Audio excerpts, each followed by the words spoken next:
இந்த எல்லா பயணத்திலையும் நான் 2 கத்துக்கிட்டேன். என்ன அப்படின்னா, என்னோட எல்லா அடையாளங்களும் பயணத்துல இல்லாம போயிடும். நான் வெறும் பயணி தான். நான் என்ன படிச்சிருக்கேன், யாரு, என்ன வயசு, எதுவும் முக்கியம் இல்லை.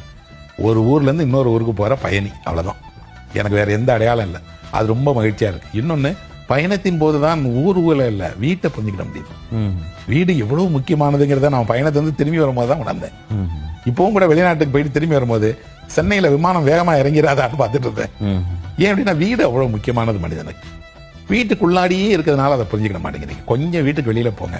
அப்ப இந்த வீடு காட்டுகிற அக்கறை, அது தரக்கூடிய உணவு, அது தரக்கூடிய கவனிப்பு, இன்னும் சொல்ல போனா பாதுகாப்பு உணர்வு இருக்குல்ல, அது வேற எதுவுமே தெரியாது. உலகத்துக்கு நீங்க முக்கியமே இல்லை. உண்மையில முக்கியமா இருக்கதா அது காட்டுது. அலுவலகத்தில் வேலை பார்க்கறதால காட்டுது, துறை சார்ந்து இருக்கிறதுனால காட்டுது. வீட்டுக்கு தான் நீங்க முக்கியமானவர். இப்போ வீடுங்கிறது வெறும் வீடு இல்லை, ஒரு உறவுகளினுடைய ஒரு இடம். அப்போ இதை உலகம் தராதுங்கிறத போனாதான் தெரிஞ்சுக்கிடுது, போனாதான் புரியுது. அப்போ வீட்டையும் புரிஞ்சுக்கிடவும் உலகத்தையும் புரிஞ்சுக்கிறதுக்கும் எனக்கு பயணம் ரொம்ப உதவி பண்ணியிருக்கு.